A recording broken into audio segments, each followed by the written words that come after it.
7Gனா வந்து பழைய செல்வராகவனுடைய படம் நினச்சிக்காதீங்க. செல்வராகவன் சோனியா அகர்வால் படம் நினச்சிக்காதீங்க. ஆனால் சோனியா அகர்வால் இருக்காங்க இந்த 7Gல. இது ஒரு ஹாரர் மூவி, பேய் படம். அவர் வந்து இந்த ஆன்லைன் ரம்மி, இந்த படத்தில் ஒரு மெயின் மேட்ரு என்னடானா, ஆன்லைன் ரம்மியில் வந்து விளையாடி எவ்வளோ பேர் வந்து எத்தனை பேருடைய வாழ்க்கையை வந்து காலி பண்ணுதுன்றதை வந்து இது டைரக்டர் அழுத்தமாக சொல்லியிருக்காரு அந்த கதையை. சித்தார்த் விபின் வந்து பார்த்தீங்கன்னா அவரை வந்து நம்ம எப்படி பார்த்துருக்கோன்னா, ப்ரெக்னென்ட் லேடிஸ் இந்த ஃபைட்டை பார்க்காதீங்க, இதயம் பலவீனமானவங்க இந்த சீனை பார்க்காதீங்கன்னு சொல்லிட்டு நம்ம இதற்கு தானே ஆசைப்பட்ட பாலகுமாரா படத்தில் ஒரு 10 வருஷத்துக்கு முன்னாடி ஒரு மாதிரியாக ரோஸ் மில்க் மாதிரி வந்து இது பண்ணுவார். அந்த ரோஸ் மில்காக இந்த மாதிரி பண்ணுதுன்ற லெவலுக்கு வந்து மிரட்டி இருக்காரு வில்லனா. கூத்துநேயர்களுக்கு வணக்கம், நான் உங்கள் செல்வா. இன்றைக்கி என்ன படம் பார்க்க போகிறோன்னு பார்த்தீங்கன்னா, வாரம் படம் ரிலீஸ் ஆகிட்டே இருக்குது. இந்த வாரம் என்ன படம் பார்க்க போகிறோன்னா 7Gனா வந்து பழைய செல்வராகவனுடைய படம் நினச்சிக்காதீங்க. செல்வராகவன் சோனியா அகர்வால் படம் நினச்சிக்காதீங்க. ஆனால் சோனியா அகர்வால் இருக்காங்க இந்த 7Gல. இது ஒரு ஹாரர் மூவி, பேய் படம். சோனியா அகர்வால் தான் இந்த படத்தில் பேயாக வராங்க.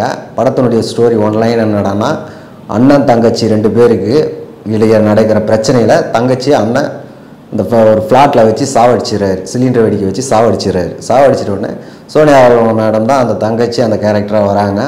அவங்க இறந்துட்ட உடனே அவங்களுடைய 10 வயசு பையனும் 2 பேரும் வந்து ஃப்ளாட்டில் வச்சு நம்ம ரோஸ் மில்க் சித்தார்த் விபின் வந்து சோனியா அகர்வாலுடைய அண்ணனாக வராப்புல.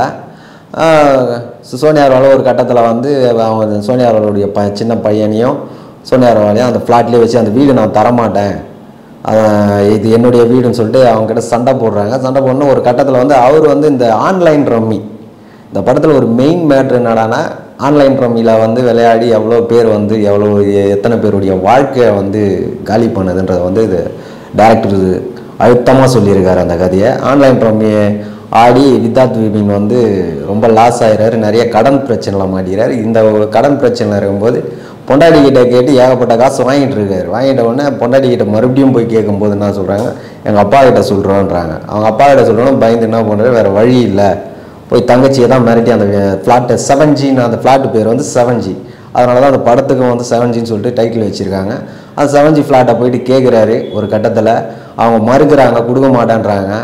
அப்புறம் அவர் சரி வேறு என்ன பண்ணுறதுன்னு சொல்லிட்டு ஒன்றும் புரியாமல் ஒரு இடத்துல சரக்கு அடிச்சுக்கிட்டு அப்படியே அவங்களோட கூட இருக்கிற ஃப்ரெண்டுங்கிட்ட டிஸ்கஸ் பண்ணுறாரு. அப்போ வந்து நீங்கள் வந்து காலில் இதை விட கழுத்தில் கத்தி வச்சிங்கன்னா உடனே ஓகே ஆகிடணும். அப்போ சோனியா அகர்வால் மேடமுடைய பையன் கழுத்தில் போயிட்டு வீட்டுக்கு போயிட்டு அந்த ஃப்ளாட்டில் உள்ளே போயிட்டு கழுத்தில் கத்தியை வைக்கிறாங்க.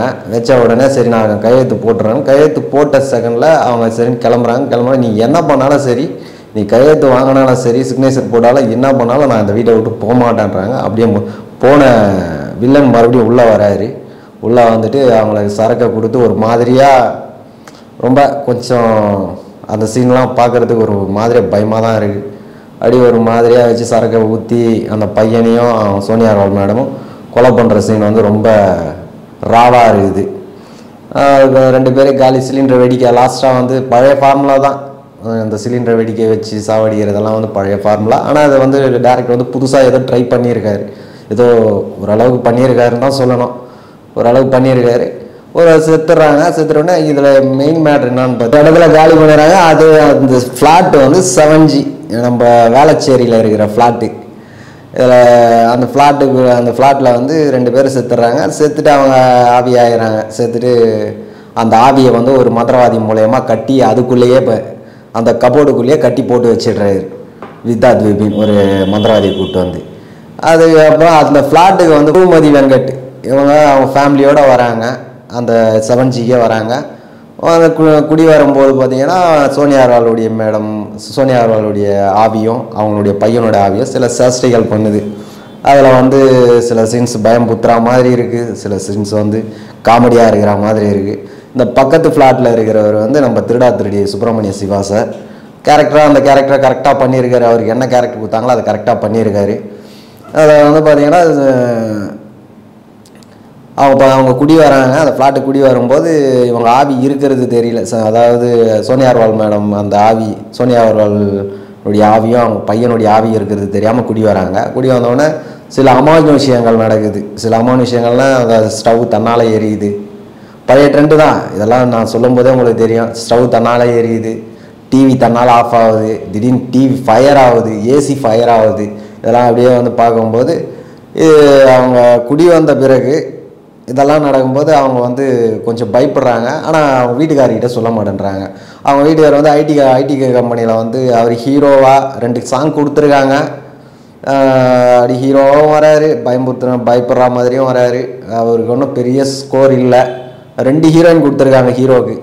எங்கள் ஸ்ருதி வெங்கட் ஒருத்துங்க, இன்னொரு ஹீரோயின் வந்து ஸ்னேகா குப்தா. அவங்க ஒன் சைடாக ஹீரோவை லவ் பண்ணுறாங்க. அப்படி கதை ட்ராவல் ஆகுது, போர் அடிக்காமல் அப்படியே லேக் இல்லாமல் போகுதுன்னா அந்த பேய் படங்கள்னும் போது வந்து பார்த்திங்கன்னா அவர் ட்ரைனிங் அவங்க வீட்டுக்காரர் வந்து ஐடி கம்பெனியில் பெங்களூருக்கு ட்ரைனிங் போயிருக்காரு. ட்ரைனிங் போயிட்டு வந்த உடனே இங்கே வராரு. வந்த உடனே இங்கே நடக்கிற மேட்டர்லாம் வந்து சுப்பிரமணிய சிவா சார் அவங்க ஒய்ஃப் வந்து சொல்லுவாங்க, அவங்க வீட்டுக்காரர்கிட்ட சொல்கிறேங்க இங்கே நடக்கிற மேட்டர்லாம் அப்படின்னு சொன்னால், இல்லை நான் சொல்கிறேன்னு சொல்லும்போது அப்போ அவங்க ஒரு கட்டத்தில் ஸ்ருதி வெங்கட் வந்து அவங்கக்கிட்ட சொல்லுவாங்க.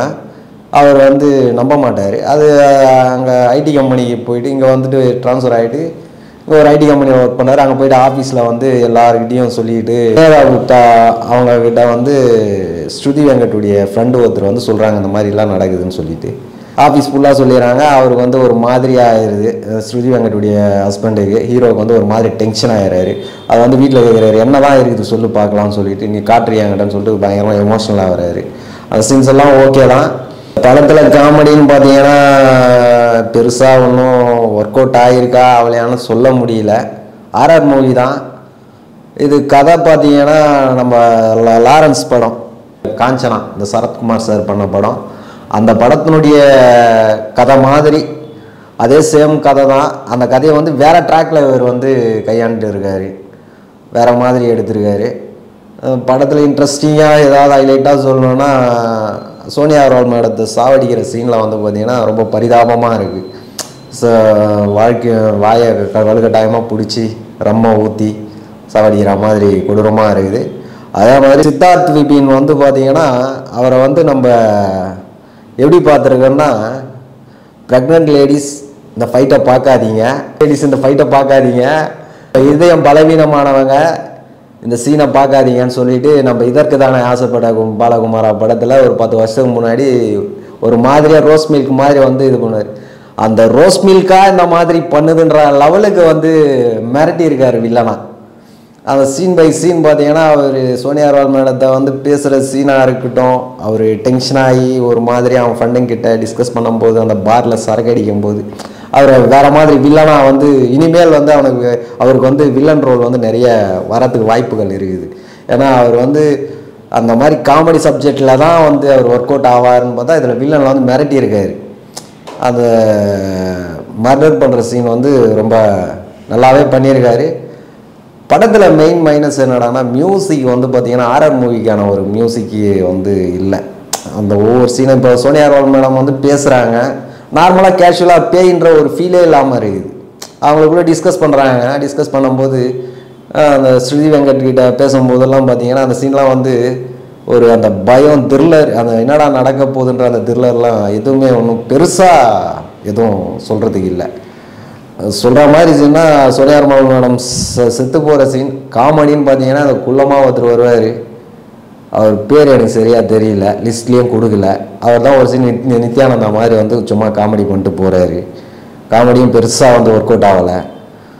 இந்த டேரக்டர் பார்த்தீங்கன்னா ஏற்கனவே வெப்புன்னு ஒரு படம் நட்டி நட்ராஜ் சார் நடித்த படம், அந்த படத்தை பண்ணியிருக்காரு. இந்த படத்தை வந்து பேய் படம் எடுக்கணும்னு ட்ரை பண்ணியிருக்காரு. ஒரு 100% வந்து பார்த்திங்கன்னா ஒரு 10% செஞ்சுருக்காருன்னு தான் சொல்லணும். இன்னும் கொஞ்சம் கதையை வந்து நல்லா கொஞ்சம் அழுத்தமாக, இன்னும் கொஞ்சம் சிஜி ஒர்க்லாம் இன்னும் கொஞ்சம் நல்லா பண்ணியிருக்கலாம்.